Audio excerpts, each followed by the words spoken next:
widodari. Yo iku keistimewaane wanita-wanita nek kadung ngadi salira ngadi busana lho.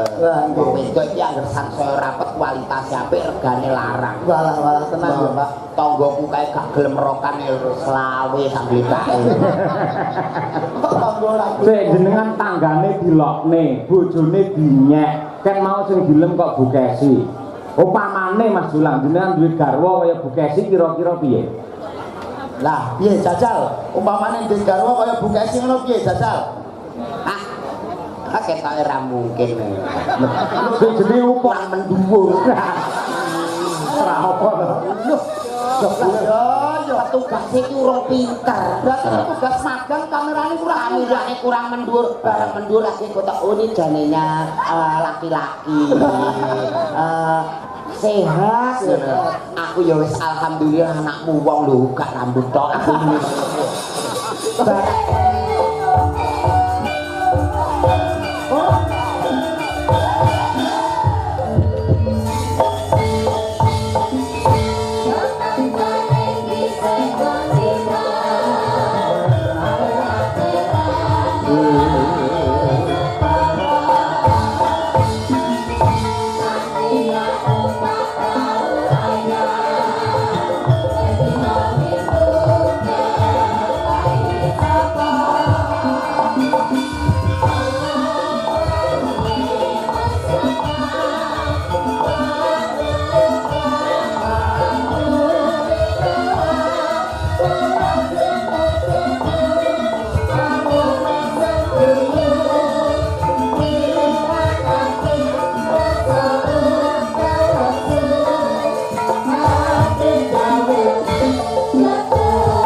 Ketemu kudu salaman sih. Alhamdulillah pripun Pak Wartose sehat Pak. Alhamdulillah sehat. Jenengan? Alhamdulillah pikantuk barokah panjenengan kula sehat. Nggih. Matur nuwun matur. Pun kula kali panjenengan Mas Nanda wajib ngaturake panuwun dumateng PG Rejo Agung Baru ing atase mangsa udan kados mekaten kersa nimbali kula kali panjenengan. Alhamdulillah, pokoke kula nderek ndedonga mugi-mugi sami seger waras, sami sehat sedaya. Nggih. Selamat jenengan panjenengan nggih kalian kula.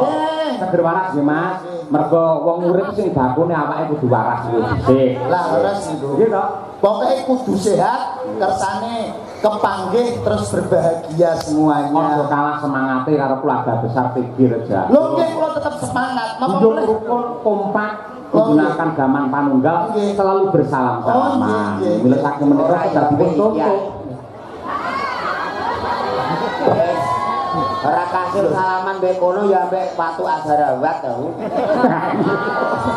Kok kaya watu Azarawat iku pripun to, Pak? Salaman kono angele kaya nemoni malaikat Israfil. Salaman ambek iki malah ambune. Ambune piye? Lenga putih. Mosok lenga putih. Ya rom. Jenengan iki kudune salaman kalian panjenenganipun Pak Cahyo mergo ndereke Pak Cahyo. Ngoten lho. Dalang budale pamulang. Lah, ngoten. Sampeyan iki ada acara Rembang lho, Pak. Lho, niki ditimbali wonten Medion, wonten PG Rejo Agung. Baru nggih lah ngoten nggih Pak Cahyo. Mulane awake dhewe sampeyan iki kudune ngetokke napa kabisane ngoten lho. Aku iki yo mbuh ya. Wong-wong iki sing do mirsani kabeh iki penonton-penonton ket komburi iki mau jebul do ora pangkling aku. Ora pangkling? Berarti wis apal karo jenengan. Apal iki mau ana sing ngendikan sak rombongan blok ngisor kono kuwi. Mriku. Nyuwun foto. Iki Om Jolang sing biyen nggih dadi film sinetron Kian Santang ngono. Kok dadi film Kian Santang lho? Oh, biyen yo ganteng kok le. Lah sampean biyen ganteng. Lah iki saiki kok dadi ora bagus, kok dadi elek ngene. Acara tahun baru kebledosan mercon iki kaya ngene iki. Kebledosan mercon iki kok iso. Sing penting bersyukur malam hari ini iso hadir nggone PG Rejo Agung. Betul sekali. Pripun Mas Julang perasaan jenengan sasampunipun saged mirsani kawontenan tutup giling PG Rejo Agung? Alhamdulillah nggih melok seneng dulur-dulur sedaya ketok leh do manis-manis Pak. Kok saged ngono iki gara-gara kan manggone ning gone PG Rejo Agung baru. Dibengi ning gone bakul rokok iki men bakul gula aku ngantek melok muni angel kabeh. Sing mirsani tumpuk ngantek sing cilik-cilik digendong. Nanti sing gede-gede kok dora ketok nanti nggawa ancik-ancik mau. Lah gara-gara sapa dik niken. Bah, karo aku nek karo sinden-sinden nom wis ora patek wis paleh. Lah kira-kira sampean tak tangleti umpamane sinden sak menten iki jenengan sing dipilih sing pundi jajal? Aku ya jelas milih sing pinggir dhewe karo biringan tebu. Lah kok iso milih sing pinggir dhewe nek sing nom akeh lho, Pak. Kae sing pinggir dhewe nek jenengan ge dipelengak ngene iki iso kaya lori sing adahi tebu. Cuk sampean kok Langsung kewes gandos pantes. Lah iya. Nek sing nom-nom iki cara tebu wayahe ngekeki pupuk urung wayahe panen. Lah nek sing iki wis wayahe ngemah-ngemah. Jenengan ampun nyepelekke. Pripun kok Niku sing pinggir njaba dhewe niku Mbak Lia Sundari. Niku nuwun sewu ngen swara. Wah, sak riyen iki pedhot kabeh. Kaya melih bab tembang-tembang klasik niku sampun mumpuni. Mbak Sundari niku pedhot kabeh nggih. Nggih, leres. Oh, alah. Jare bojone jenengan ya sinden Mas Julang. Nggih, riyen sinden, Pak. Ya, pas nembang napa nika saniki pun mboten nate nyinden. Loh, sebabe? Ha nyindene ning gone panasan ora manterop sambil bledek. Ning nuwun sewu Pak Cahyo. Pripun? Garwane Pak Julang niki. Wah, niku napa kapan medal-medal metu-metu ngoten niku? Aja tanggake kok. Ora masalah. Oh, Bukesi ini meneng Bukesi Pak anu garwane ngimpi wae muring-muring kok. Nek kan sampean kedah nulas kalian panjenengan Pak Cahyo. Iso romantis, iso harmonis kalian kang garwa. Lho, niki mboten kalah lho Pak Julang niki Pak Cahyo. Kali garwane nggih serasi. Wonten supermarket, wonten pasar niki digandeng terus niki. Wah, jan romantis luar biasa. Maksudnya gandeng terus niku sampean nggih romantis kados Pak Cahyo ngoten. Kayak ra romantis. Lah, kene terus kene tak tolong jukuki sembarang ae. Lah nek Bukesi kan wis pengalaman ning supermarket swalayan dan lain-lain. Barang bojoku sini lho. Lah dagelan rondo kondang. Di bojo ning swalayan purik nganti satpam domoro we. Jebule golek laos. ya di supermarket kok golek laos komplit golek laos ra ono. Sampeyan kok iso ngono lho. Lah mulane ilmu pengetahuan itu perlu dipelajari. Lah apa meneh karo PG Rejo Agung ini sudah berdiri sejak tahun 1894. Nih, Mbak Sinden ngono pabrik kene wis ana. Sampeyan yo urung lahir ya. Lho alah aku yo isine pucuke pelem. Mulane bengi iki awake dhewe iso kenalan karo Bukesi sak kanca. Lah nggih. Lah iya iki ketingale yo wah piyaine langsung ning jebule makme aki. Kok 200 iku ning awak Sinden iso kothong kabeh. Sindene Pak Cahyo niki lho Mas. Yo Pak Surya niki cantik-cantik Mas yo sepuh. Ning cantik-cantik lho. Sing ndi sing sepuh? Ora enek iki nom kabeh. Ora enek nom kabeh. Loro iki yo nom apa tuwa, Pak? Isih nom mripatmu rusak. Lah piye? Ngene kok ayu-ayu sing kandha kuwi sapa? Lho sindene Pak Cahyo iki ayu-ayu lho. Ampun ngoten. Ayu-ayu ra pas ning panggung lenggah terus disorot lampu. Lah mau ning transit ke roh dhewe dasere teng klewer. Ampe salin aku ngantek pangkling lho. Bareng gek metu kaya widodari. Yo, iku keistimewaane wanita-wanita nek kadung ngadi salira ngadi busana lho. Wong wedok iki anggere sansaya rapet kualitase apik regane larang. Walah tenang ya, Pak. Tanggoku kae gak gelem rokan selawe sambil kae. Tanggo lagi. Sik jenengan tanggane dilokne, bojone dinyek. Kan mau sing dilem kok Bukesi. Upamane Mas Julang jenengan duwe garwa kaya Bukesi kira-kira piye? Lah, piye jajal? Umpamane ndek garwa kaya Bu Kesi ngono piye jajal? Ketoke ora mungkin. Jenenge upama iki piye to? Nun sewu lho Pak, kula nek bojo ayu sirian. Lho nek aneh men. Aku lho cemburunan kok aku bento. Wong pisting wedok ki ayu sing lanang lho ngerti. Aku nate ke ndek bojo ayu pisan ke Cina ya. Lah tuntunan kok ning dinggon ape resepsi gandengan kula di. Lho niku tunggale Mbak. Ngoten nggih. Darah ora seimbang. Dadi garwane jenengan sing pisanan Cina. Sing setunggal niki, Pak. Napa garwane sing nomor kalih niki nuwun sewu nggih sami mrongose. Sami mrongose kan Istri yang kedua. Istri yang kedua sami mrongose. Tapi iso ngono piye? Lho nggih nek bobok berdua niku mboten saged rukun, malah padu niku pripun? Kalih bojone sing keloro niki to. Nek bobok niku malah padu. Mboten perkarane apa wong jenenge wong kekeluargaan iki lak hubungane karo kerukunan kok malah tukaran. Lah ya kok iso tukaran iki piye maksude kok? Wong loro kok tukaran iki lho. Ceritane sepele lho Pak. Sepele piye? Gek turu kok roro ambekane kula niku sesek. Sesek bareng moto melek niku jebule depan-depan padha mangape lho Pak.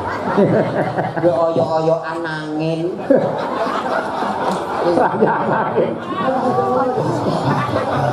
Aku yo sesek dekne yo sesek. Ning alhamdulillah tanggapan rodok rame saiki untune tak kei pager. Untune diparingi tak kei begel. Kok begel iku piye to? Sing diguntuhi lho. Namane iku behel. Ya behel-behel sing rego larang, sing transparan regane 16.700.000. Walah. Hati-hati lho Bu, iki kok nek rusak ora tau sikatan saiki mah tomat tukul lombok. Mangkemi kaya pot ngono. Kalau tomat tukul lombok tukul iki. Akhire bojoku warisan apa meneh saiki duwe anggota anyar. Anggotane napa? Bang Mekar.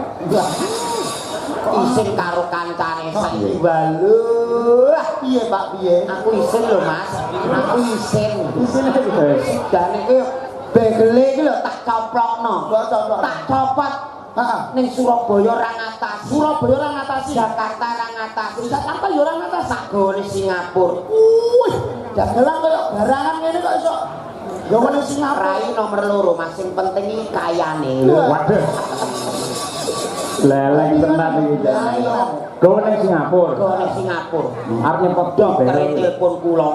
Gandeng sampun kadung niki kantil ndak bisa dicelepas. kok pas kadung kantil iku maksudnya gak iso dicoplok kadung nemplek iki lho. Udah nempel Gak bisa dilepas ini gimana Mas Julang. Aku pas HP manggung, aku sibuk langsung tak wangsuli. Pun dicopot sandase aku. Gak mari repot. Mulane wong wedok itu apa anane? Nah, Gusti Allah menciptakan wujud makhluk yang bernama manusia itu sebaik-baiknya. Kaya bengi iki awake dhewe kudu sinau karo pikir rejo agung. Lah pripun? Tak napa, Mas? Di antara rezeki kita ada hak-hak orang lain termasuk begini ki nyenengno kiwa tengen seluruh karyawan untuk berbagi dan bersyukur. Tepuk tangan untuk pikir rejo agung. Ngene iki nek cara bocah-bocah yoga sinden dagelan kondangan kaya apa lek ora ono sing nanggap ngowo Mas. Ngawah tenan ya. Kaya lori lana tebune ku lho runtung-runtung ning ngono nganggo. Mulane bersyukur berbagi rezeki. Jenenge sedekah ora kudu duit, ora kudu bondo. Nyenengke rasa kaya bengi iki ya sedekah. Sedekah rasa dana rasa. Apa meneh nyawang sinden-sinden iki. Piye wis ora gua belas iki lho. Iki nek cara tebune sing siap panen. Berarti sudah warnanya sudah ke kuning keemasan. Kuning keemasan. Lah nek sing niki sing niki tebu sing dipanen urung wayahe diumbarke kok emane man wayahe ngetut ngene iki. Ngetut. Kok wayahe ngetut iki lho. Kok sampean. Lah ngetut nuwun sewu nak Pak Cahyo terus kula ngoten nggih Pak. Penak ngetut lah nak sing untune mrangos ngeten umpamane ngetut piye? Lah Mas kok ganteng karo elek iki nek bojone wong sing diguyuk gak laine wae ya. Lho lah. Sampeyan aja tahu lho. Apa? Bersani sedaya ulur-ulur lho Pak. Lho saru piye to? Lho, lah kok sing dienggo ora raine kok iki? Lah iya, kok nek ganteng elek iki padha elek dadi bojone sing dienggo iki gak raine. Lah apa? Salah ya. Apa meneh karo walah. Rupe Pak Cahyoku tadi ki bingungke. Kok bingungke napa bab napa Jajal? Aku mau rene ngantek balik ping 3. Lah terus Mun saya Pak iki dalane iki Pak Yoyo. Mboten Pak Cahyoku tadi balik metu. Terus Telepon Pak Samsul, Pak pripun to sarepe kok teng mriku dalange Pak Cahyoku tadi wong jenengan nyaturi pirsa iki Pak Yoyo. Iki jane ya Yoyo apa Cahyoku tadi. Mergo nuwun sewu, kula niki yen KTP Cahyoku tadi ning akrabe. Wiwit cilik niku undangan kula niku Yoyo. Oh. Yoyo yuyuke Desi ngoten niku.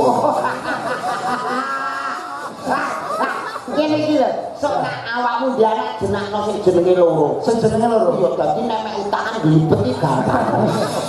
Sok akeh mumet. kok sultanan Piye? Nama peminjam Cahyoku tadi bareng ditagih tanggane iki dalem Pak Cahyo mboten iki dalem ora yoyo. Ate nagih melok mumet ngono. Awake dhewe iki tanpa guna. Awake dhewe iki wis nek ora disandingi sinden-sinden ku wong nyawang aku kaya rugrahono. Sampeyan kula beleni kanca. Niki enten Waranggana Madangkara sing made in kelahiran saking Madiun Laladan Pule Pilang Kenceng ingkang nembe kemawon menika mudhun mesin. Mbak Dian Munasira. Ayo. Wah, Cublak suweng men berdiri duwih sik. Yuk, dadah. Mbak Dian sing pundi niki?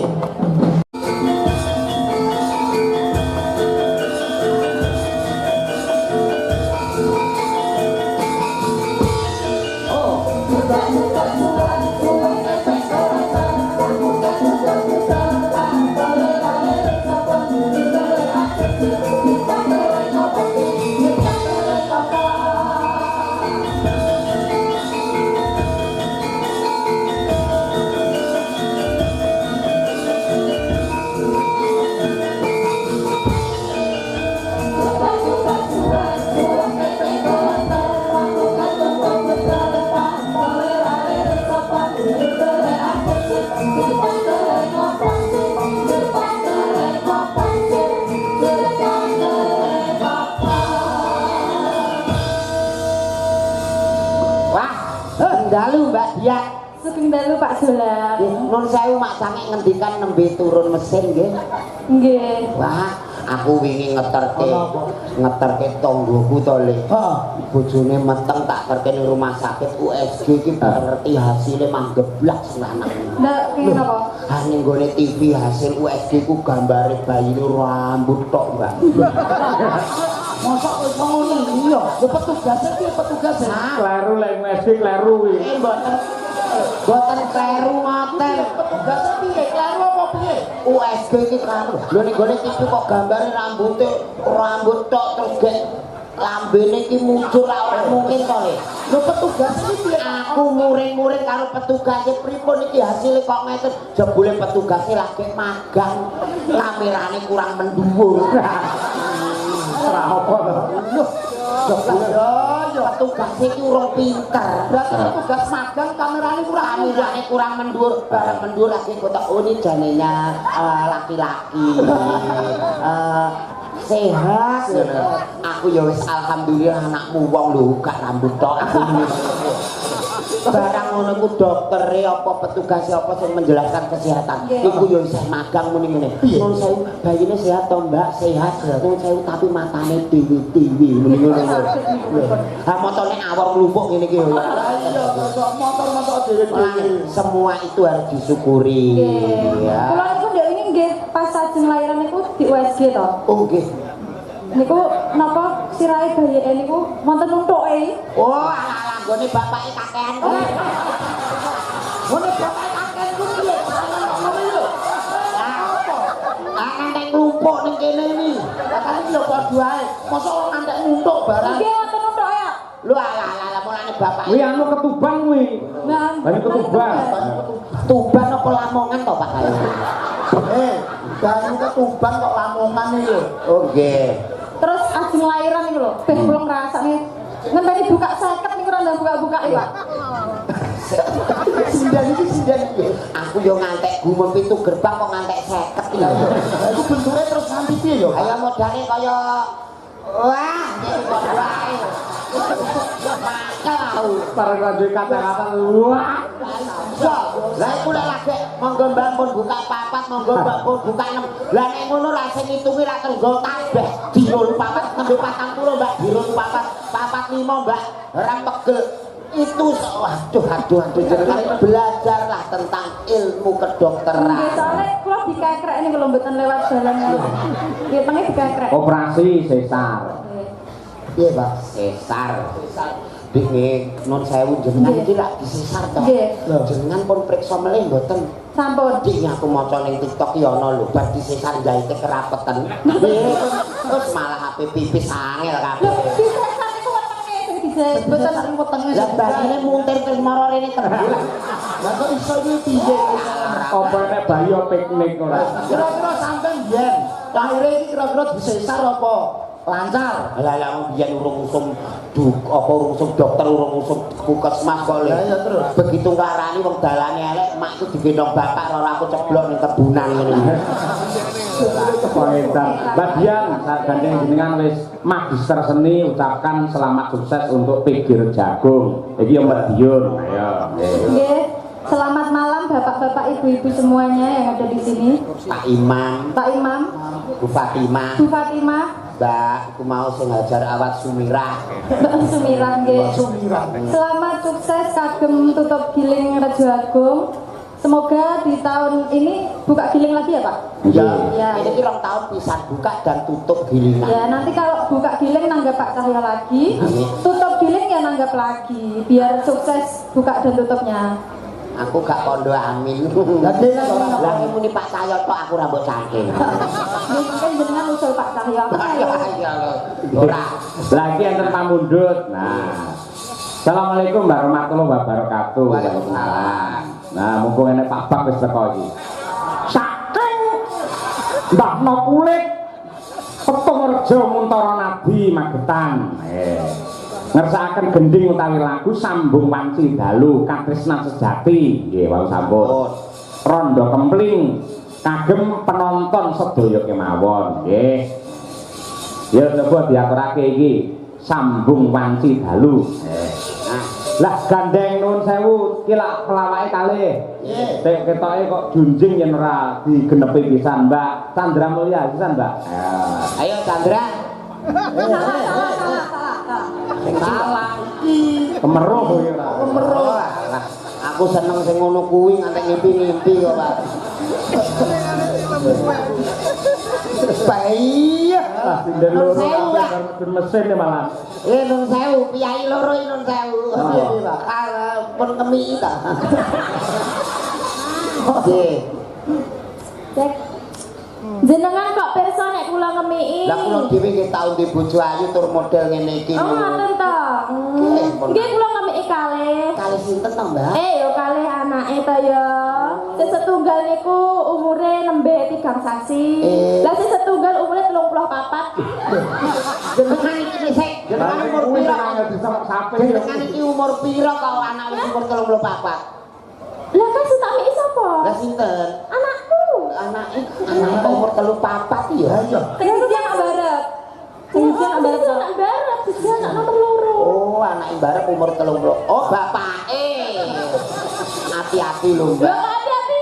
Ya nek wingi ning puskesmas ana bayi semaput. Lho kok semaput gini, Pak? Iki diperiksa doktere jare mendem bakul. Kok mendem bakul? Gara-gara apa? Lambo ibu terjuntal dokter kok bisa kejadian seperti ini, Bu. Kemarin tuh habis bapaknya langsung takmini anaknya. Pengintan lho. Mbok itu kurang perhatian kesehatan. Monggo bawanipun riyen dipunaturaken. Sambung wanci dalu Mbak Dian riyen, Mbak.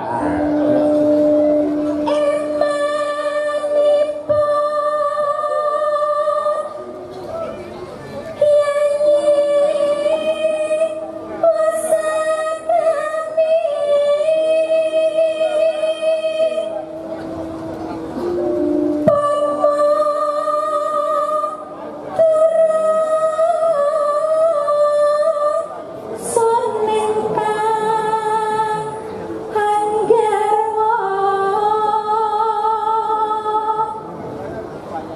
suarane apik, piyayine ayu, bojone wong. Merapas kowe.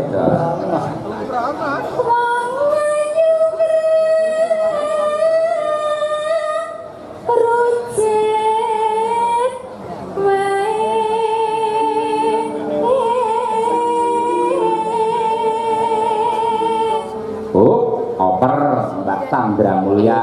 Aja kalahno. Kudu sing apik ya, Mas. Apik dipirsani piyai sakmene kae. Iki rekae aku bojomu ya. Lah aja nek rekae tenan ngono wis ah. Ma, aku bojo nek kaya ngene. Kaya apa?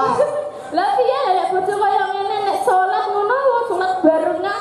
Lah malah aku arep muni amin kono randang rukuk-rukuk ya toh. Lah kenapa? Lah untune kecantol ning gone sajadah.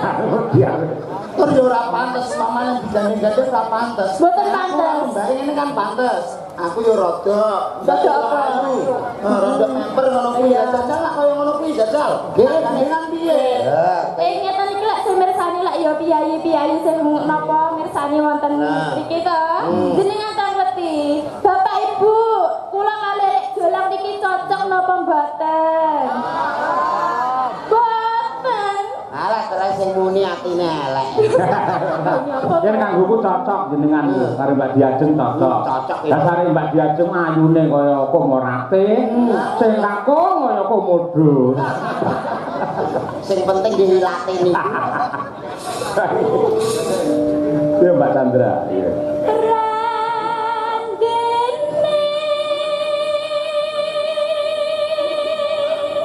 Sing apik. Pipine anu sing ngene. Aku kok keri dhewe to rumangsaku. Terae pertama keri susu. Malah ora.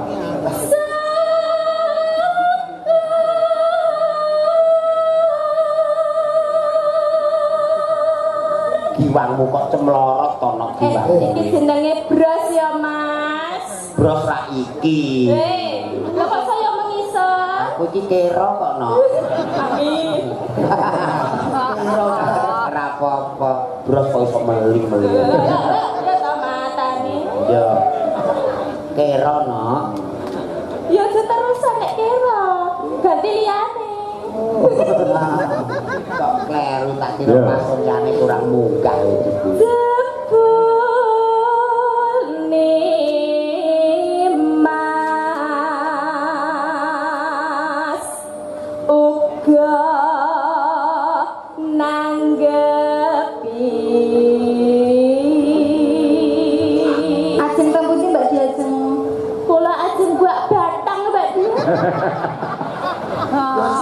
Ora jenengan, Mbak, ora jenengan. Bener, Pak. Cocok. Lah Iya iya. toh, Mas. Aku arep buat batang melu. Mbah, kok sik sia-sia kok ngene kok batang. Lah kaya ora paling ora ya kaya apa ngono kok. Wong iki wis ngerti aku nek aku biyen iki sing dadi kian santang. kok ngono meneh. Kaya kan iki siap sopan. Ah, lagi ya. Kalah rai nek ora usaha ngene iki ya. Sumpah. Piye. Seneng omah apik iki. Alah modelmu. Tenan kok. Kok lek ning omah jare apik kono, lek ning kene apik aku, ya toh? Aku wedi kono kondo, aku melu omahe kono.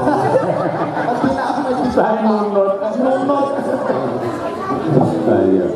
Tenang. Ayo to sambung rasa. Ayo. Nanging wanci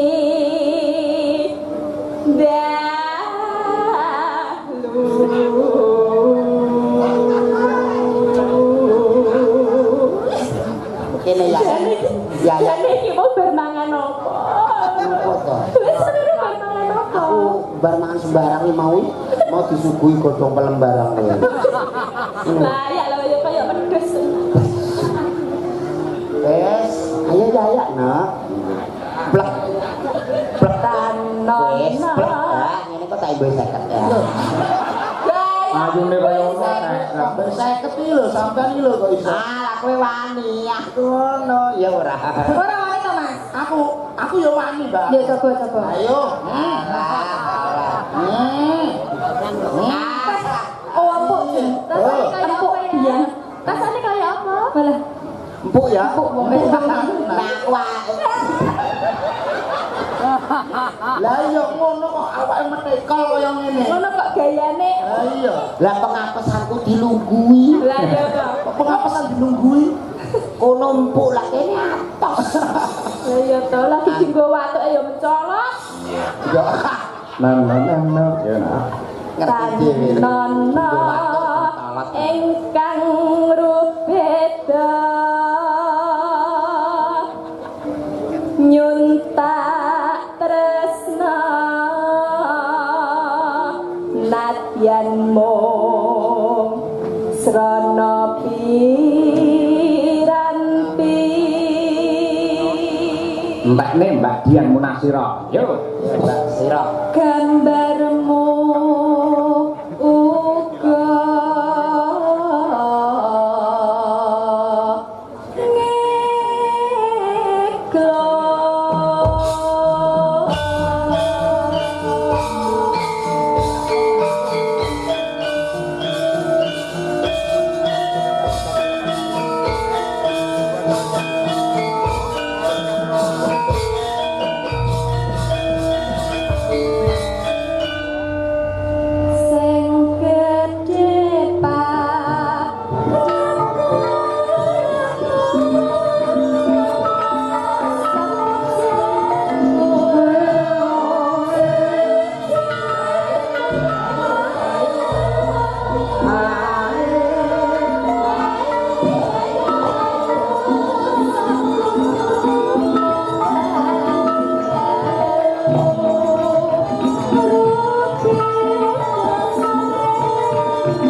Yoga-yoga kanca-kanca kompak, kompak tenan. Wah, ini transit yo komplit.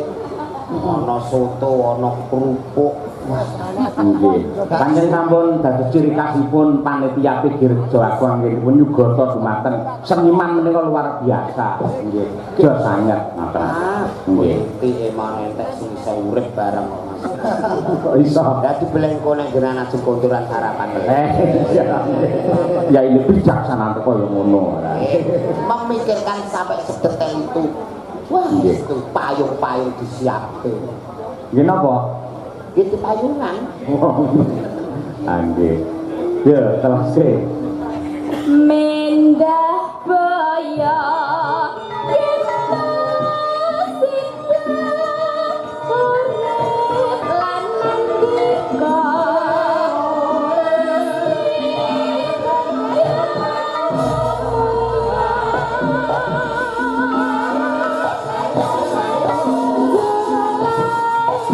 Putri Sulesya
sudah tidak diragukan lagi